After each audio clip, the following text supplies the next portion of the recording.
au-dessus des puissances, au-dessus des rois, au-dessus de la nature et de la création,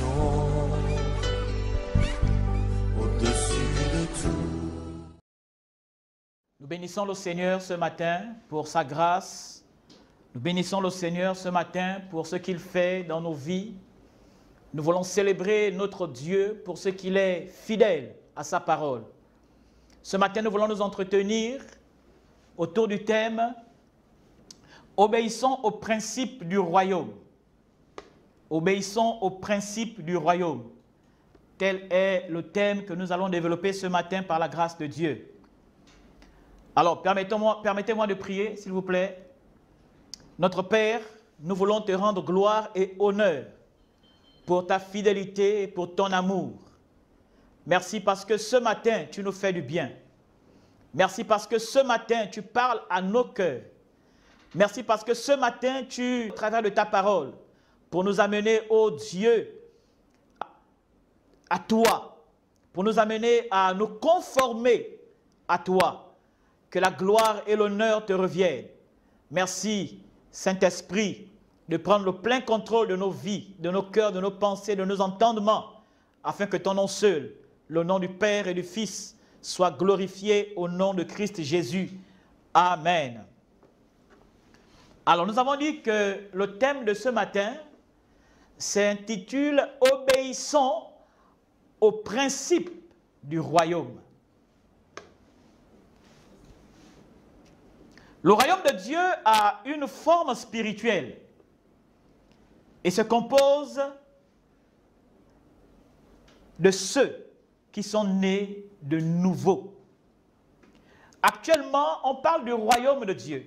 Et ce royaume, comme nous l'avons dit, a une forme spirituelle. Arrivera un temps où Christ reviendra et ce royaume sera physique, sera visible, parce qu'il viendra régner avec ceux qui seront rachetés, ceux qui seront avec l'Église, avec nous, ses fidèles. Nous viendrons régner avec lui. Alors là, ce royaume sera visible. Alors, ouvrons nos Bibles et examinons un texte qui va éventuellement nous aider à développer notre thème de ce matin. Nous lisons Luc chapitre 2. Luc au chapitre 2, les versets 21 à 24. Luc chapitre 2, versets 21 à 24. Je lis la parole de Dieu. Le 8e jour, auquel l'enfant devait être circoncis, étant arrivé, on lui donna le nom de Jésus, nom qu'avait indiqué l'ange avant qu'il soit conçu dans le sein de sa mère.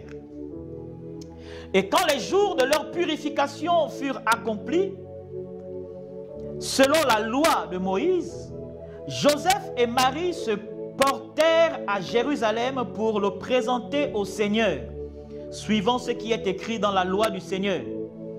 Tout mâle premier-né sera consacré au Seigneur, et pour offrir en sacrifice 2 tourterelles ou 2 jeunes pigeons, comme cela est prescrit dans la loi du Seigneur.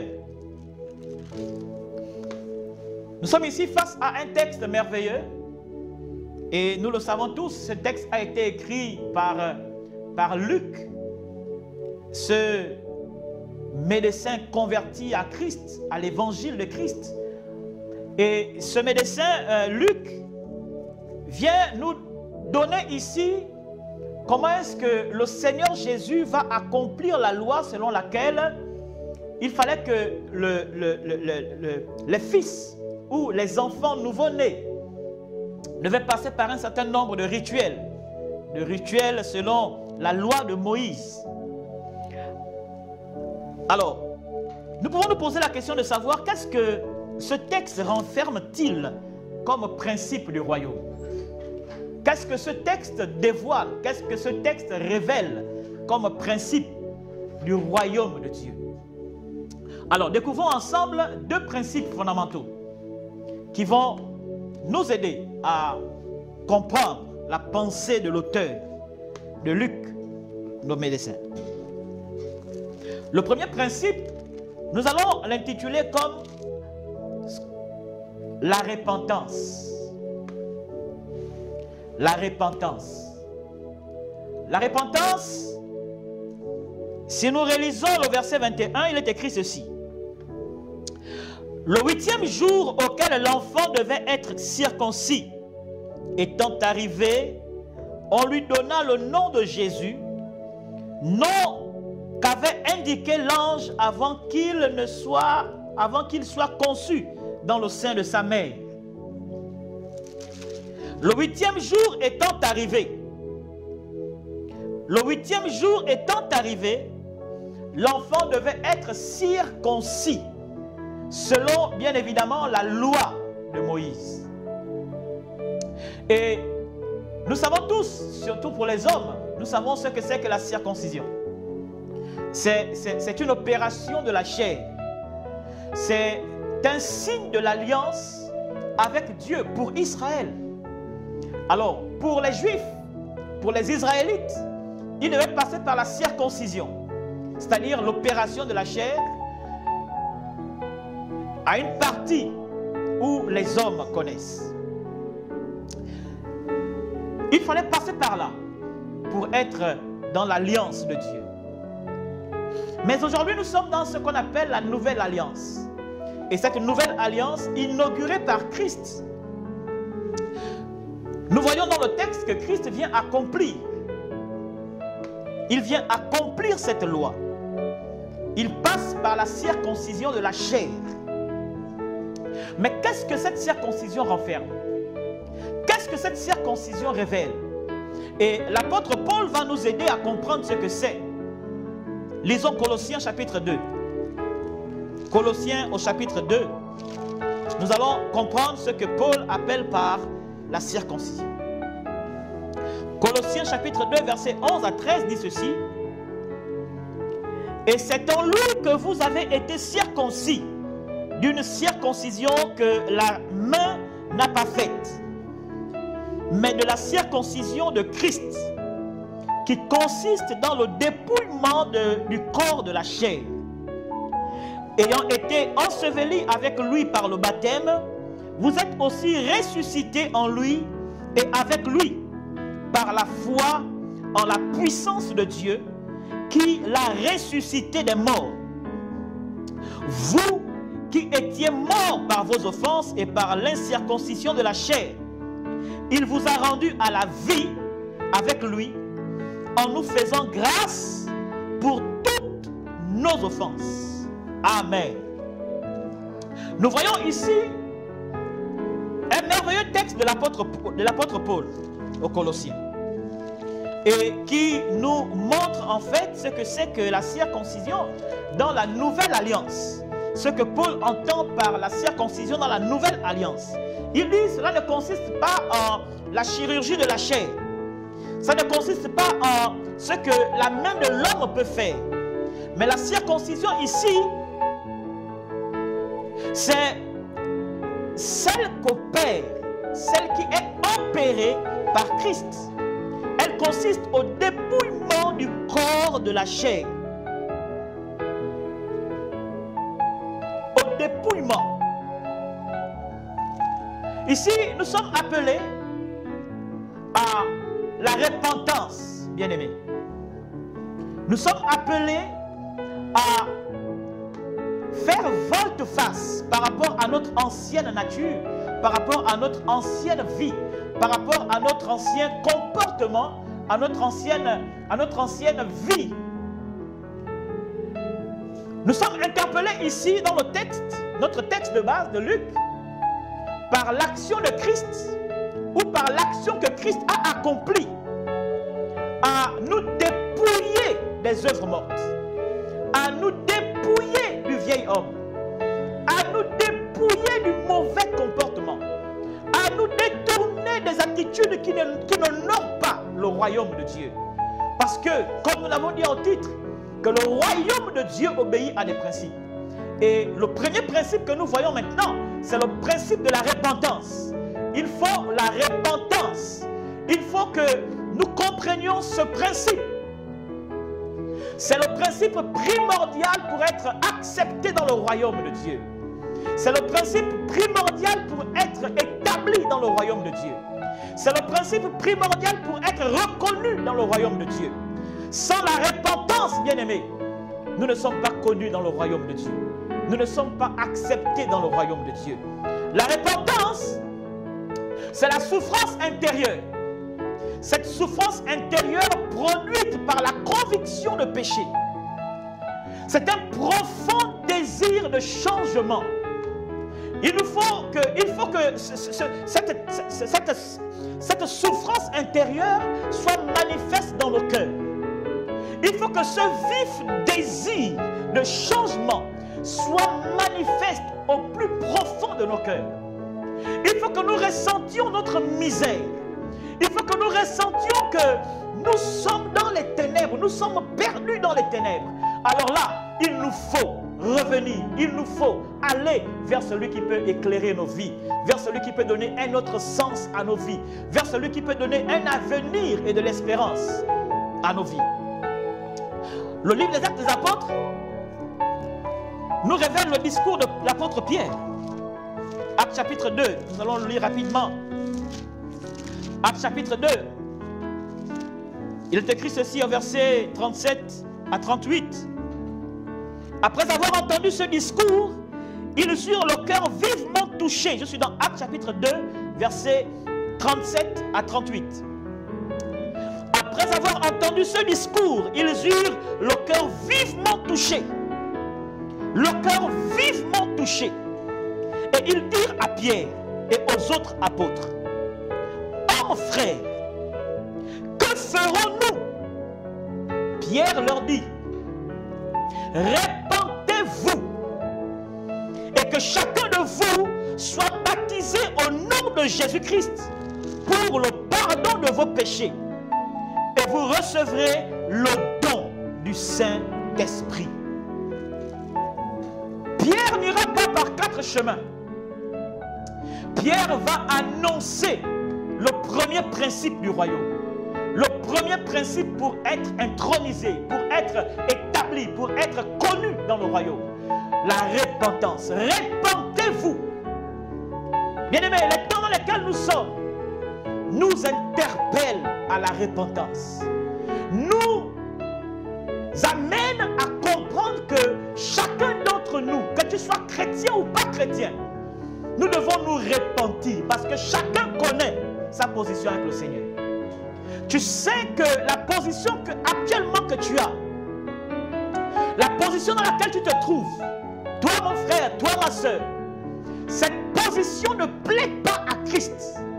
Cette position ne sied pas au Fils du royaume de Dieu. Cette position n'est pas conforme aux enfants du royaume.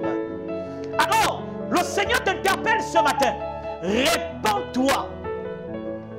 Répands-toi. Répands-toi. Reviens à Christ. Toi qui n'as pas encore ouvert ton cœur à Jésus, cette parole est pour toi ce matin. Répands-toi. Répands-toi.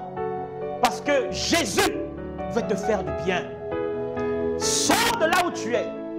Sors des ténèbres pour entrer dans la lumière que Christ t'offre ce matin. La repentance, c'est ce profond désir de changement. Ce profond désir de changement. Il faut que ce désir de changement soit profond en toi. Beaucoup de nos frères, beaucoup de nos sœurs, beaucoup d'entre nous avons chaviré dans la foi. Beaucoup avons abandonné la foi. Et à Jésus de dire, quand je reviendrai, trouverai-je la foi sur la terre? Le temps est arrivé, mon frère, de ne pas rester couché dans le péché. Le temps est arrivé de te relever, de te repentir et de crier à Dieu pour le pardon de tes péchés. Lisons un dernier texte par rapport à la repentance. Romains chapitre 2. Romains 2, versets 28 à 29. Romains 2, 28 à 29 dit ceci. Le juif, ce n'est pas celui qui en a les apparences. Et la circoncision, ce n'est pas celle qui est visible dans la chair. Verset 29. Mais le juif, c'est celui qui l'est intérieurement. Et la circoncision, c'est celle du cœur, selon l'esprit et non selon la lettre. La louange de ce juif ne vient pas des hommes, mais de Dieu. C'est un regret que nous constatons que dans l'Église aujourd'hui, beaucoup ont des apparences. Beaucoup vivent par les apparences. C'est un regret de le constater que peu ont une vie de repentance. Peu manifestent les fruits dignes de la repentance. Nous sommes aujourd'hui dans un monde d'apparence. Un monde où chacun veut paraître, mais sans pourtant laisser Christ qui est en nous se révéler. Beaucoup vivent par les apparences. Beaucoup vivent dans le faux. Beaucoup vivent dans ce qui est superficiel. Aujourd'hui, nous voyons tout ce qui se passe. Que ce soit dans l'église comme hors de l'église. Le monde est dans le superficiel. Le monde est dans des gadgets. Et cela est rentré dans l'église. Beaucoup de ceux qui se disent chrétiens ne le sont pas véritablement. Beaucoup vivent avec des gadgets. Beaucoup vivent dans les apparences. Beaucoup vivent dans le superficiel, dans le superflu. Mais la vie profonde de Christ n'est pas manifeste, n'est pas révélée. Nous sommes interpellés ce matin à vivre la repentance, à produire des fruits dignes de la repentance, à produire des fruits dignes des fils et des filles du royaume de Dieu. Ce matin, mon frère, ma soeur, tu es interpellé. Tu es interpellé. L'Esprit de Dieu parle à ton cœur. Quitte la position que tu as. Vis le véritable christianisme. Vis la vie du royaume, mon frère. Vis la vie du royaume, ma soeur. Produis les fruits dignes de la repentance. Et toi qui ne connais pas Christ, l'occasion t'est donnée ce matin de t'offrir à ce Jésus, de t'offrir à l'homme de Galilée, de t'offrir au Rédempteur, de t'offrir à celui qui est mort et ressuscité pour te donner la vie, de t'offrir à celui qui a vaincu la mort et le péché. Son nom, c'est Jésus-Christ. Donne-lui ton âme, donne-lui ta vie, donne-lui ton existence, donne-lui ta destinée. C'est Jésus, l'homme de Galilée. Nous voulons passer maintenant au deuxième et au dernier point. Notre deuxième principe, ou dernier principe, nous l'avons intitulé la consécration. Toujours dans notre texte de base de Luc chapitre 2, nous allons lire à partir du verset 22. Il est écrit ce qui suit. Et quand les jours de leur purification furent accomplis, selon la loi de Moïse, Joseph et Marie le portèrent à Jérusalem pour le présenter au Seigneur, suivant ce qui est écrit dans la loi du Seigneur. Tout mâle premier-né sera consacré au Seigneur, et pour offrir en sacrifice 2 tourterelles et 2 jeunes pigeons, comme cela est prescrit dans la loi du Seigneur. On nous dit que tout premier-né devait être consacré au Seigneur. Consacré, comme cela était stipulé dans la loi de Moïse. Notre dernier principe, c'est la consécration. Bien-aimés, après le principe de la repentance, après la repentance, pour être connu, pour être établi, pour être intronisé dans le royaume de Dieu, il nous faut vivre la consécration pour voir le royaume t'accorder les privilèges, pour voir le royaume se déployer en ta faveur, pour voir le royaume manifester la puissance de Dieu. Il nous faut vivre la consécration. La consécration est l'acte par lequel une personne ou un objet sont mis à part pour le service de Dieu. Il nous faut vivre cette mise à part, cette sanctification. Il nous faut vivre cet abandon total à Dieu, cet abandon total à Christ, cet abandon total à l'Esprit de Dieu, pour voir le royaume se mettre à notre service, pour voir, pour bénéficier des privilèges du royaume de Dieu. La consécration. Nous voyons que dans le texte, Jésus fut consacré. On amena l'enfant Jésus, après sa circoncision, on l'amena au temple pour qu'il soit consacré, pour qu'il soit présenté à Dieu, pour qu'il soit voué à Dieu et par ricochet à son service. Bien-aimés dans le Seigneur, ce matin, l'Esprit de Dieu nous interpelle. L'Esprit de Dieu parle à nos cœurs. Saisissons la pensée de Dieu ce matin. Nous sommes dans les temps où chacun de nous doit s'examiner. Nous sommes dans les temps où l'Esprit de Dieu veut nous amener à une entière consécration.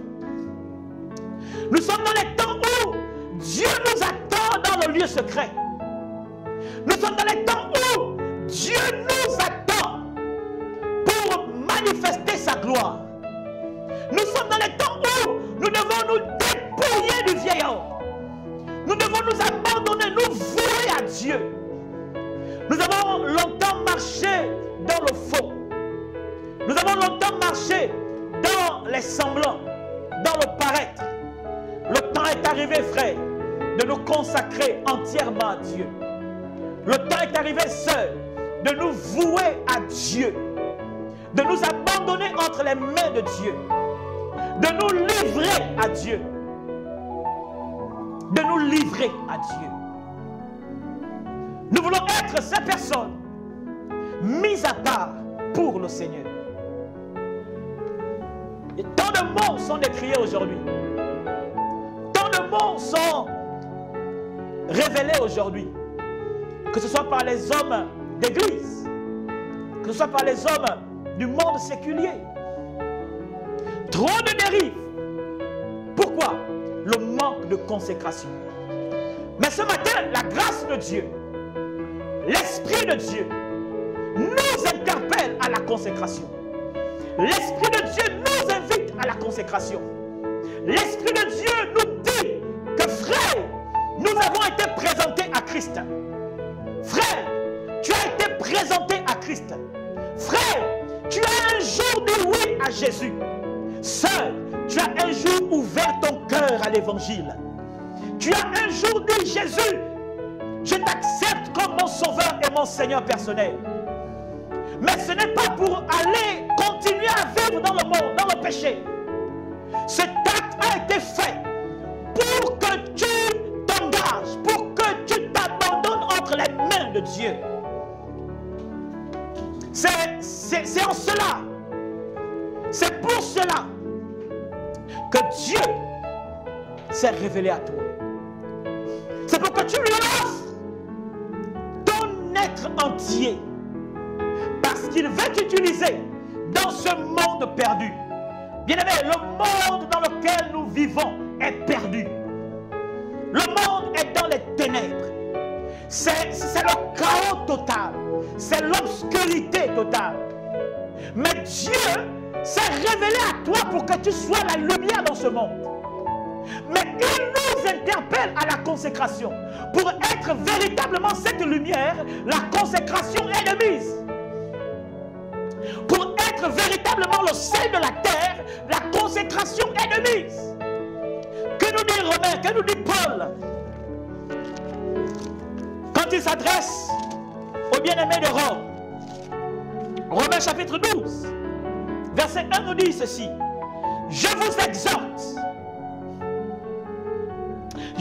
exhorte donc, frères, par les compassions de Dieu, à offrir vos corps comme un sacrifice vivant, saint, agréable à Dieu, ce qui sera de votre part un culte raisonnable.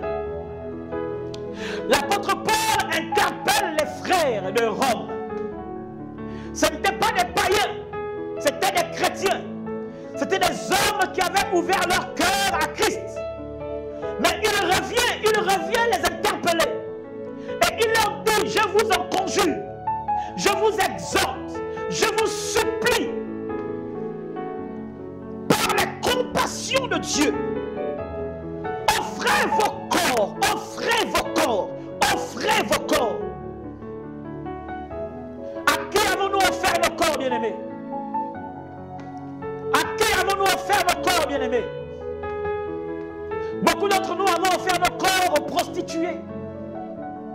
Beaucoup avons offert nos corps à l'ivrognerie, au mensonge, à la cupidité, à la médisance, aux calomnies.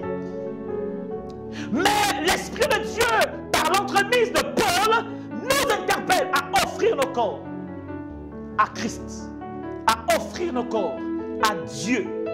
Il dit, comme un sacrifice vivant, saint, agréable à Dieu. Bien-aimés, offrons nos corps à Dieu.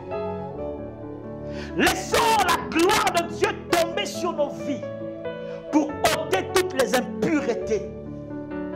Laissons le feu de Dieu embraser le sacrifice que nous sommes pour présenter à Dieu un culte raisonnable.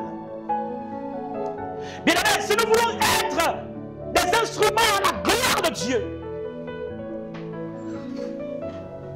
laissons-nous enflammer par le feu de Dieu. Laissons que le feu de Dieu embrase nos êtres. Bien-aimés, Paul nous exhorte à nous offrir, à nous consacrer, à nous abandonner à notre Dieu. Lisons Galates chapitre 5. Galates chapitre 5, verset 24 dit ceci. Ceux qui sont à Jésus-Christ ont crucifié la chair avec ses passions et ses désirs. Ceux qui sont à Jésus-Christ, bien-aimés dans le Seigneur, ceux qui sont à Jésus-Christ ont crucifié la chair avec ses passions et ses désirs. Ceux qui sont consacrés à Jésus,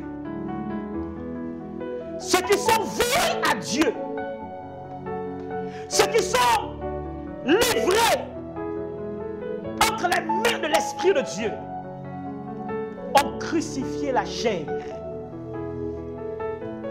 avec ses passions et ses désirs.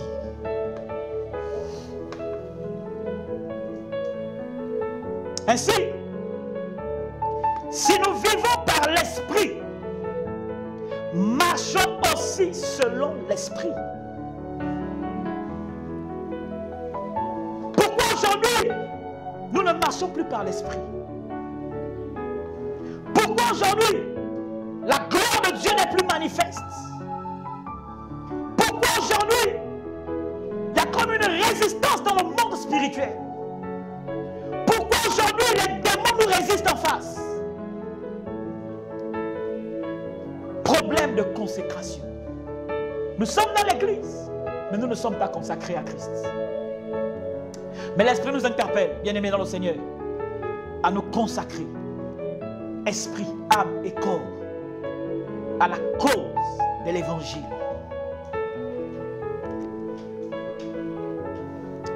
Ce matin, bien-aimés dans le Seigneur,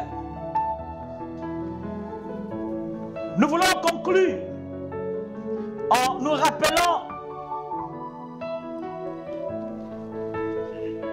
ce qui a constitué l'ossature de notre message. Obéissons au principe du royaume a été le thème que nous avons développé ce matin. Et cela nous a conduit à visiter par rapport au texte lu, notre texte de base. Nous avons vu deux principes fondamentaux du royaume de Dieu. La repentance, qui est le fait de souffrir intérieurement. Cette souffrance qui est produite par la conviction de péché et le profond désir de changement. Et comme deuxième principe, ou comme second principe, nous avons vu la consécration, qui est l'acte par lequel une personne ou un objet sont mis à part pour servir Dieu. Pour servir Dieu. Alors ce matin, nous voulons nous poser cette question. Sommes-nous obéissants aux principes du royaume? Vivons-nous les principes du royaume? Et si cela n'est pas encore le cas, ou si nous refusons de mettre en pratique ces principes, l'occasion nous est donnée ce matin, bien-aimés, de révisiter, de nous réexaminer, de revoir notre marche dans le royaume. Parce qu'effectivement, le royaume de Dieu obéit à des principes. Et ces deux principes sont parmi tant d'autres des principes fondamentaux qui nous donnent d'être établis, d'être connus, d'être privilégiés dans ce royaume. Que Dieu bénisse sa parole et que la puissance de Dieu nous fasse du bien au travers des Écritures. Amen. Au-dessus de la nature et de la création.